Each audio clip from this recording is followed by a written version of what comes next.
What's up, guys? We got a game. Finally, we get the white pieces. We're 913 against Big Curvy Banana. 939.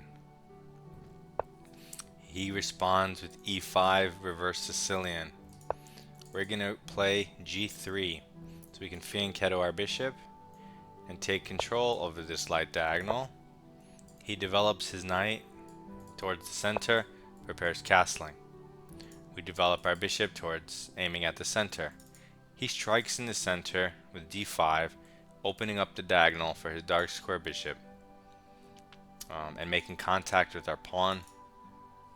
It's a principled move. Of course, we can take it a central pawn with our flank pawn. So we're going to actually do that. And now he has to recapture the knight because his queen would hang. Now he brings his knight into the center where we already apply pressure. We're going to apply further pressure with another development of another minor piece, threatening to win the knight. He's going to either trade or protect the knight or retreat the knight. All of them are, I guess, playable, but taking is generally frowned upon, I think.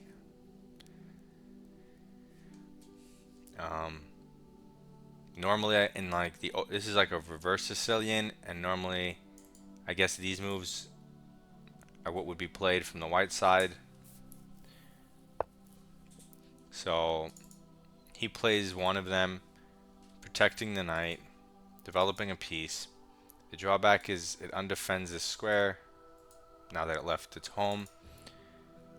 We could apply a third attacker to the knight and to this pawn, but now you have to watch out for tactics. Let's see, if we go here, he doesn't have any checks, so all he could do is potentially take something. So let's say he takes a piece, a knight, and we take, oh no, wait, I kind of want to do it. If he, let's say he just goes here and pressures the queen, right? Well, then what's the point of that? Yeah, there's really no point if I can't win the B pawn, so alright, I won't do anything fancy yet, fine. I'll develop another minor piece with a threat. Can't go wrong with that. I wanted to get fancy though, that's unfortunate. But yeah, he retreats. I have some checks, but they don't really do anything. And if I go back queen c2, he gets to develop another piece, so I don't really see the point. So I might as well develop a piece with a threat, prepare castling. That looks fine. So now he develops a knight, as expected. So he's developing his pieces. He seems to be doing well. I'm just going to castle. Very common standard move. And now I'll prepare to develop my dark square bishop somehow. One way or another.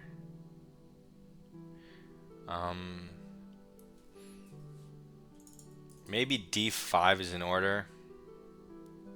Opening up the diagonal for my dark square bishop and attacking his center. Now that my pieces are mostly in place, I need to develop it anyway. Okay, so he goes queen d6, bringing his queen towards the center, and what looks like preparing long castling. The downside is maybe his queen is vulnerable on this square in some lines. So for example, if I go here, where's his queen really going? And what am I threatening from there? That's another question. I don't see a reason to do anything like that yet. I feel like d5 takes. I feel like d5 is the principled move. It develops my piece and tries to break down his center while his king is still in the center. And so if you can't, okay, so now he tries to release some of the tension by taking my knight.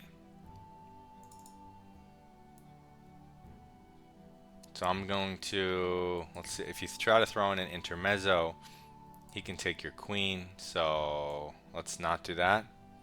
And let's just take back and support our center. And now the bishop's open on 2 diagonals, as well as our rook. So now if he wants to castle long, that's very dangerous for him because I have pieces pointing at it, so he should castle short.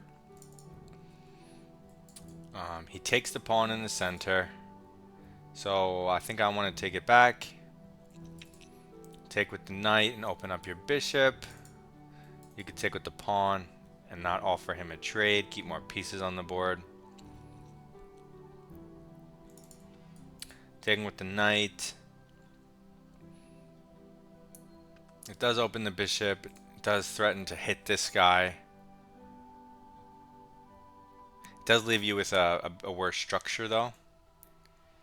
Let's go here.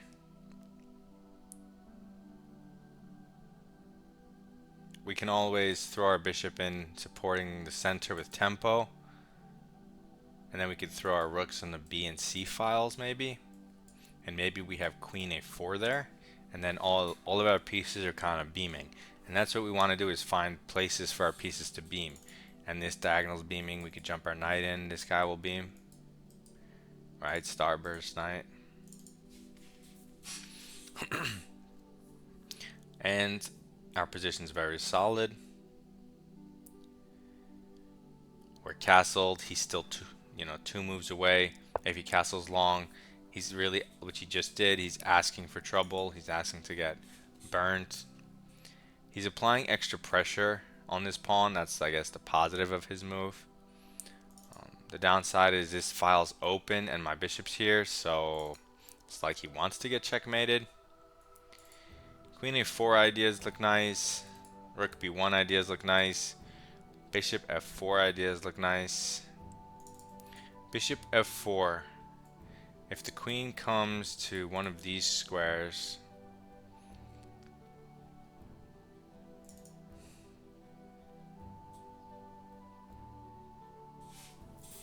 I'm going to throw it in. It aims at the king, hits the queen, develops a piece. Might not be the most accurate, maybe queen A4. But then he has queen B4 trades. Maybe I should go rook B1, start it like this.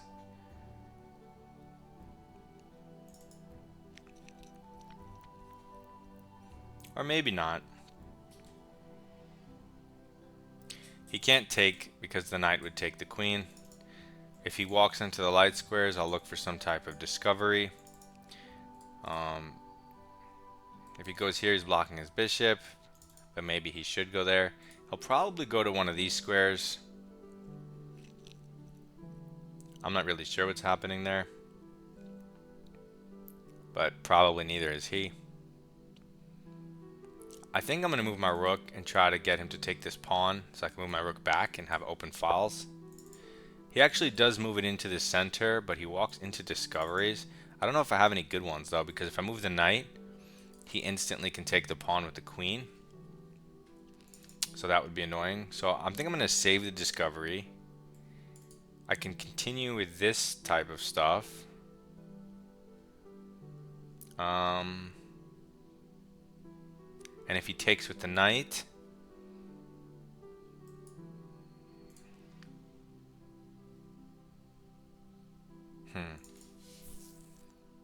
I mean, I could easily just play E3 here and end it all, so he never has anything. I just want it to be more active. Huh. But like, if I go queen here, knight takes, pawn takes, check, king over, check. Oh no, it's his move. What am I saying? King over. Yeah, and then it's his move actually. So, I mean, he can't really escape because then you could pin the queen. So maybe it does work. And if he takes and you take, and he takes, you see, if you had anything on the B file, you can coordinate here. You know what? Whatever. I'm just gonna play E3. Now he can't play in the center, and that's that. The only thing in my position is some type of trapping my bishop, but I think I'm going to allow that. I don't know. Now I also have knight discoveries, and this pawn's not hanging, so I have forward jumps for free, which is nice. And all of the threats are still on. Because once I move this guy, the bishop beams, and then again, queen a4 and rook b1. I don't know which move order is which. I don't really have time to like figure that out.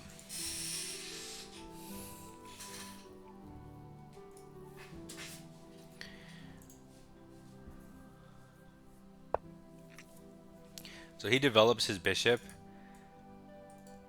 and contests our diagonal. It's reasonable. He connects his rooks.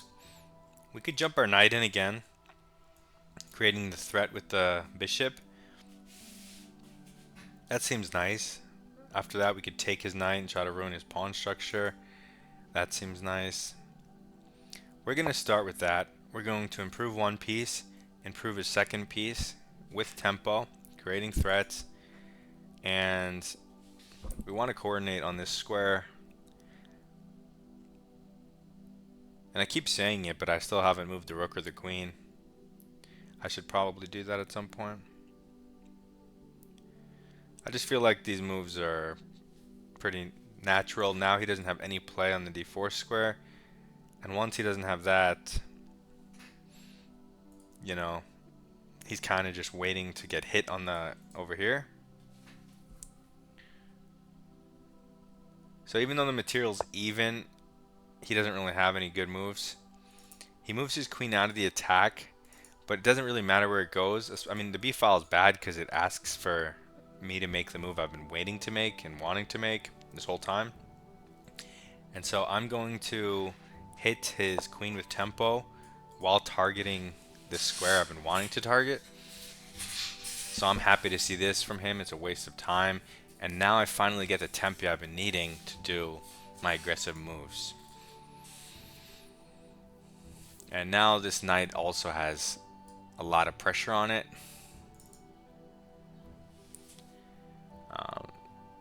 So that's very scary. He really should he would like to move it, but the knight defends the escape square. He can't waste time taking anything in the center because his queen is hanging. He's kind of out of luck here. Yeah, it's not going well for him. I want to sack something, but I don't really see it. I guess I'll just take his stuff.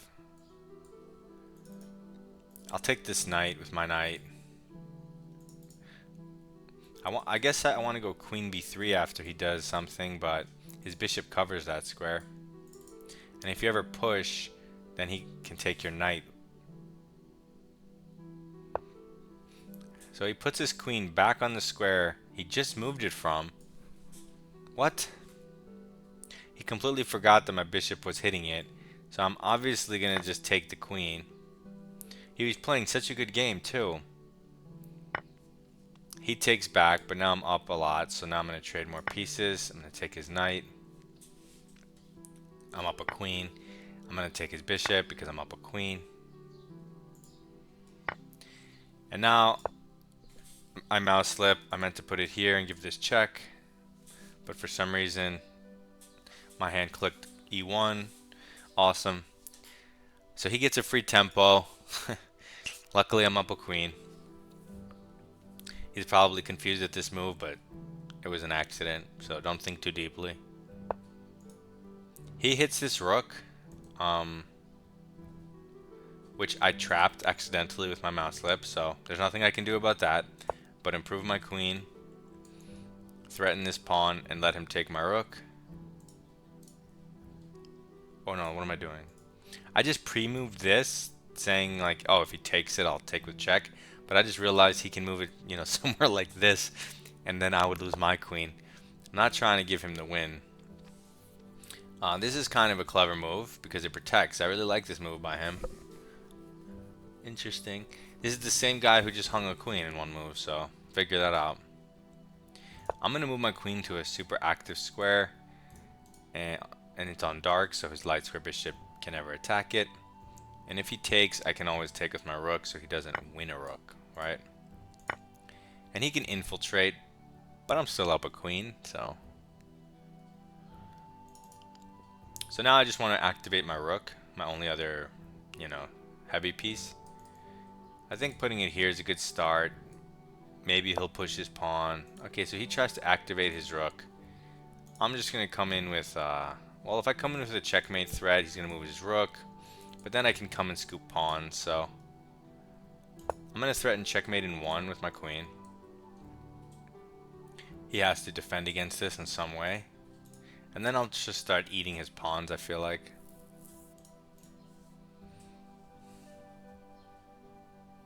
And I'm going to trade, you know, whenever I can. So I'm going to give him this check. It's going to force him to go back. And now when I take this pawn, it again comes with a checkmate in 1 threat. And if we repeat this, like if he doesn't block the checkmate a different way, and he just keeps repeating, I'll get to take all these pawns for free with tempo. And he doesn't care, so I'm going to check him. He's forced to go back up with his rook. I take another pawn and threaten checkmate. Oh my god, this guy. So we'll do it one more time, and we'll take all the pawns for free with tempo. Gotta love that. And now he does it. Why didn't you do it before if you were going to do it at all and not lose 3 pawns? Oh man. So anyway, I'm just going to move my queen a little closer to everything to keep it tied down. I wanted to push this because this pawn's pinned, but he could take it with the rook. But after I give a check here, I'll be able to do that. You could also just run this up and get a queen, since you have all these connected passers. He's under a minute. He goes in. His last hope is to get some perpetual on the 7th, but this rook can never help, so that's just a dream and a dream. I'm going to give this check, like I said. Oh, well now the pawn's not pinned, so this exactly does not work. That's fine. I'm going to give this check. If he goes back, I'll push. Now in this case, he puts himself in the corner. So I'm just going to push h4. His king is in the furthest away from the center it could be. He tries some tempo move. What's the threat? He hits my queen. What's the drawback? He vacates the back rank. So that's just checkmate. And that was the downside of putting his king in the corner. And that was the purpose of me giving those otherwise meaningless checks. So now it's my new game. We're playing against the Phoenix, rated 980. We start with 1c4. He immediately challenges us with his central pawn. We're going to take it and try to bring his queen out. That way we can develop with a tempo. And now we have 2 central pawns and he has 1. And he's wasting time bringing his pieces back. So now we get free moves, and I love free moves. So now we got to develop both of our knights out for free. Can't go wrong with that, right? So now he develops a knight out, but it's almost like we're still up a move because we get to develop even more piece. So we're going to set that up, right? We're going to put our bishop where we know we like it, on this long diagonal, controlling the light squares. We have 3 minor pieces developed, and we're ready to castle. Can't be wrong, right? It's move 6. We have 3 pieces developed, and we're ready to castle. You can see the efficiency there.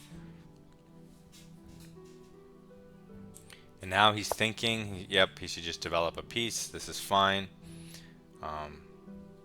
The drawback would be it puts itself on a semi-attackable square.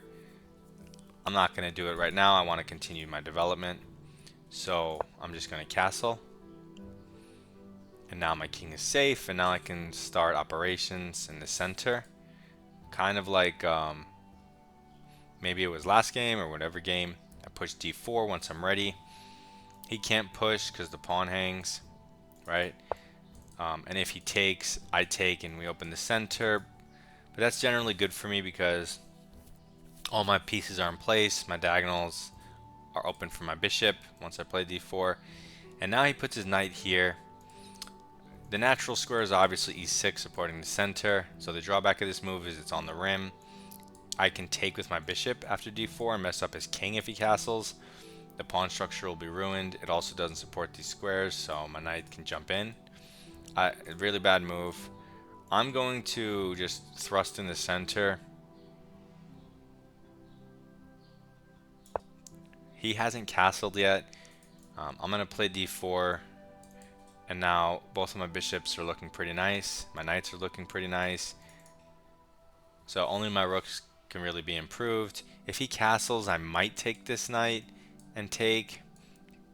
It'll be my move again. Maybe I try to bring the queen in. I don't know. We'll see. We'll see, because if he doesn't take my pawn, I can also push. I can push and go knight e4. I can push and go, you know, queen d2 at the end of that line, hitting the doubled pawn. I'm not really sure. At any moment, I can attack this bishop. That would be nice if I could take that. This seems like a more natural square.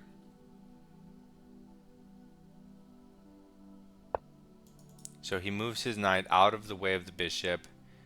What's he threatening? Nothing. My king is extremely solid. The downside is he's moving the same piece twice. He didn't castle. He also didn't create a threat. I can easily kick it, but that would let him go to a good square. So I don't want to kick it yet. I want to use this fact that he's wasting time. Maybe he wanted to defend this another time. So like takes. I don't know. But now I could push.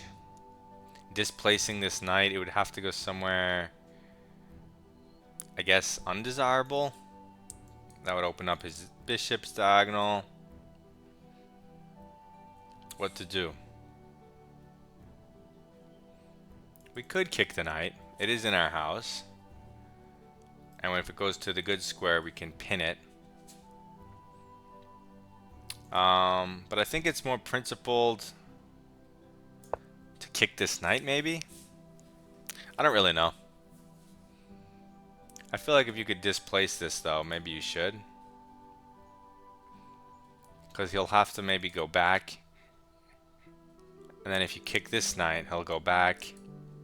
And then you play e4, and he's cramped. So that would have looked good for me. But instead he jumps into the center. I thought this loses a pawn. Knight takes, pawn takes, queen takes. But I suppose he gets good activity there. His diagonals are open for his bishop suddenly. But it's still a pawn. So there's that. There's also, again, ignoring him right now and kicking the knight. What are the upsides of that, though? I think I'm going to leave his knight there and just take and open up my bishop a little bit of scope.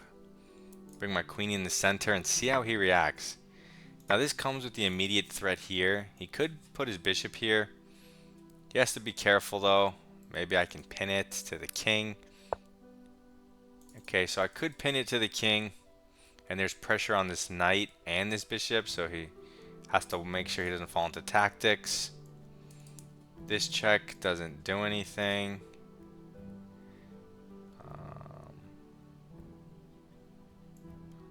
So does this walk into anything? He can go f5. Although that weakens his king. Maybe I can try to provoke that. And then after he does that, I can go something like this, stopping castling.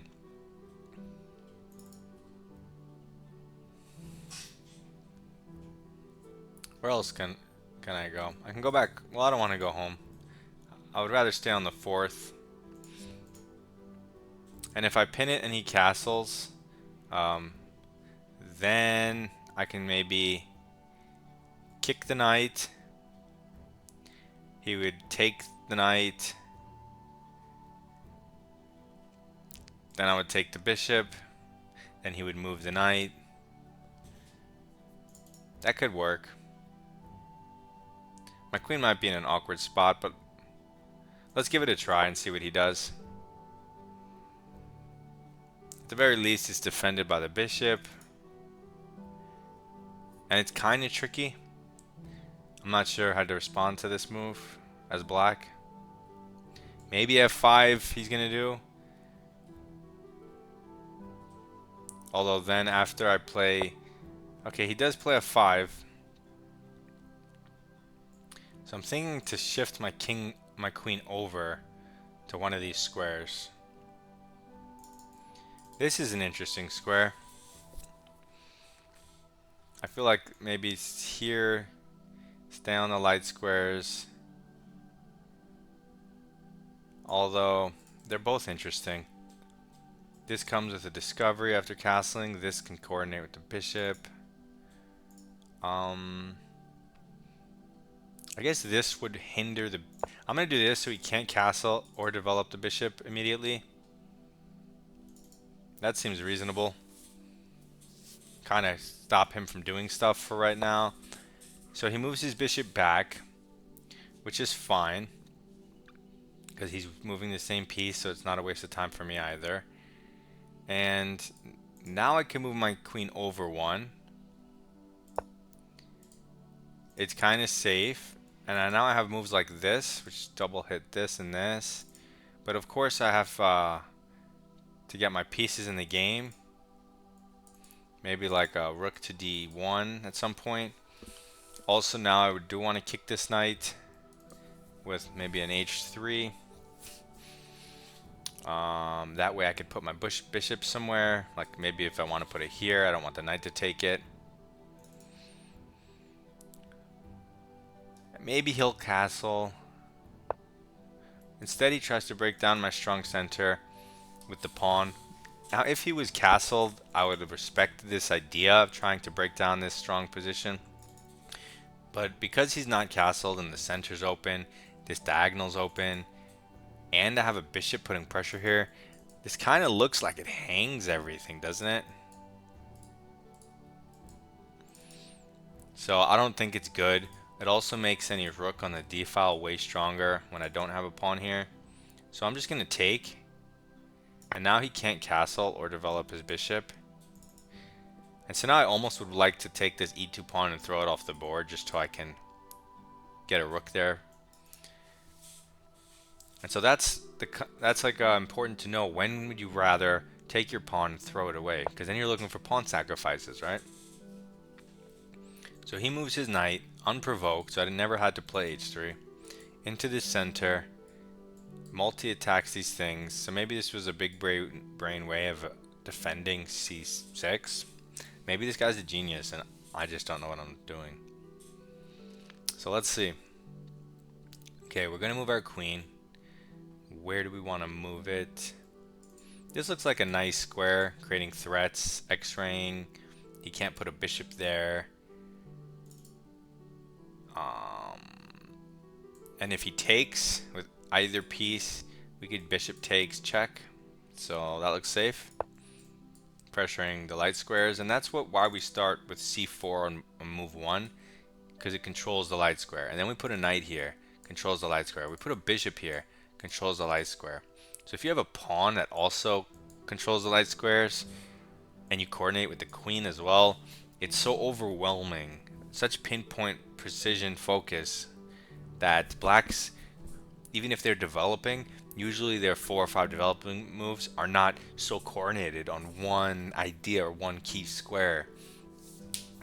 So it doesn't usually defend properly. Like, you have to be very accurate to defend the light squares when I have all of my pieces coordinating and you just kind of have a knight out, a bishop out, but they're not focused, right? So now he's like, oh shoot, this is a discovery, right? So if I go c7, you might think it wins the queen, but he can block with the queen. D7. So now he plays b6. What does this threaten? Nothing. He's just trying to, like, I was threatening to take the pawn with check, and then win the rook and create another queen. So he's trying to get away from that. The drawback is he's wasting time.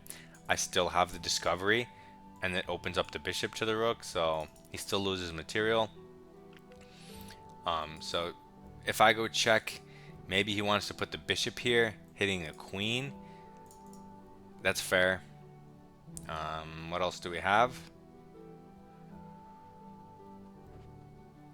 This knight is supporting these light squares, and I find that kind of annoying. So I'm going to make a move I wouldn't otherwise make. Although I guess I could do it with the bishop. I'm going to attack it with the bishop, because if I can take this knight, that's another defender of the light squares. So I would give up my dark square bishop for his light square defender knight. And that way my light square attacks even stronger. Also, it develops my last piece and connects my rooks, whereas he has a bishop, a queen, and an uncastled king, so his rooks are nowhere close. I probably had better moves, but this is good enough. Also, a rook on the d file is going to add even more pressure to his position, and there's really no way to handle so much pressure. There's just too much stuff hanging. And by leaving this pawn here, it really stifles his bishop and his whole army. So he moves his queen out of the way. But now I could always, anytime I push c7, his queen is never pressuring that square. This defends the knight, and evacuates the back rank. But it also walks into moves like this, right, with tempo on the queen, and this threatens this. Of course the bishop's covering, but something's very dubious about all of this. I can't put my finger on it precisely. So what I'm going to do is continue developing. I'm going to bring my rook and put pressure down here. He should probably castle. I probably should have played c7 at some point, but after bishop d7 I didn't feel like playing that. I'd rather leave his bishop where it is. And even if though this doesn't come with a check, his rook is still trapped. It can't move because of the pawn. So the check doesn't really matter. I mean, it might matter in some lines, but it's still fine. Bringing more pieces into the game, the pressure's getting worse and worse. Now he's striking out g5, trying to relieve some pressure. But I can always trade. I'm up 2 pawns, so this trade, like I said, I want to take away another defender for him. So I could do that. I'm just going to do that, making this move a waste of time and just a weakness. Now he can't even castle here. I mean, he can, but it's not safe there. His king's just going to be not safe no matter what. And now I have really good pieces, right? Look at these beamers. And so he has to take this, so I'm not sure about what he's considering. He takes with the queen. This doesn't actually create a threat. What can I do? Well, I'm up 2 pawns still. I can throw in this check, bishop d7. Now that he doesn't have a knight, I have the option of bishop here, pinning his bishop. But even then, I don't really care for that. I could throw my rook forward. I could sack it for the bishop, which is kind of nice. Oh, I have less than a minute. Okay, I'm going to just sack my rook because I have less than a minute and it looks cool. I'm going to take away his only other developed piece just so I can bring my rook in with tempo and see if I can create something with the remaining 4 pieces. Now, obviously, if this is a classical game, you don't do this. But with 50 seconds on your clock and a material lead, see, now material's even. He has a rook, I have a knight and 2 pawns, but the position's not even because my king is safe and his is in critical danger with no pawns around it and an open center like this. The evaluation would definitely say that white is crushing, even though material's even. Again, the rook sack is unnecessary, but he only has a queen out, right? Everything else is back home. I have a queen, a knight, a bishop, and a rook. So clearly material may be even, but the position is not even. The question is, can I convert in 50 seconds? Will I lose? Or will I give another stalemate because I talk too much and don't think enough? So he moves his queen. I want to get a little closer with my queen. Now there's no more pushing threats. I'm going to go here and sneak attack his rook and coordinate this way. Oh wow, I forgot long castling was an option because of all of his pawns. Okay, so he long castles, but now I'm going to move my bishop to a different diagonal since it's done its work here. And now his king can't escape because I control the two diagonals of both colors. So he has to give up material here. I'm just going to take it.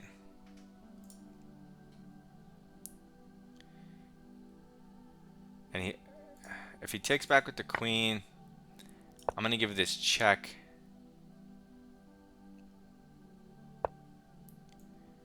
Okay. I'm just going to take it. I'm going to give this check. I did this completely wrong, but that's fine. I'm just going to protect my rook and bring my knight in. I have 20 seconds. Normally you just leave the queens on and finish the attack.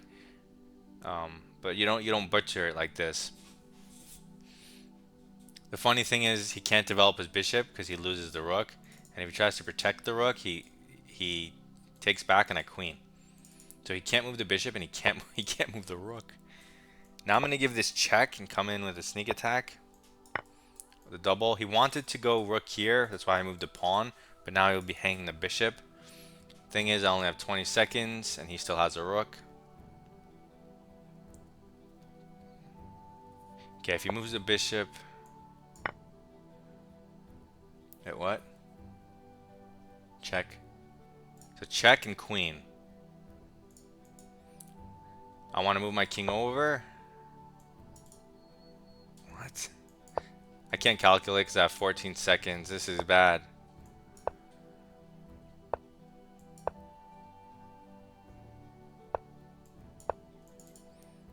Okay, maybe I get a queen now.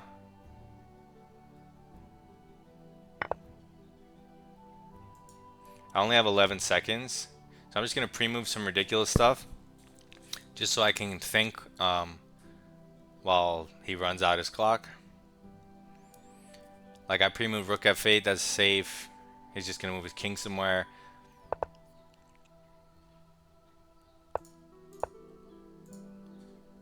Just some pre-moves.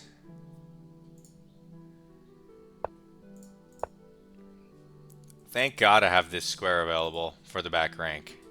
How embarrassing would that have been? I meant to go here, but I mouse slipped. But that's fine, and we win on time. Yikes. You got dirty flagging is a trick. So, not a trick, it's a skill, I mean. So you can also practice that. It's part of the game. Anyway, we get another game. We climb a little bit. We're getting towards 1,000. They're definitely starting to play better. I'm going to need to increase the time.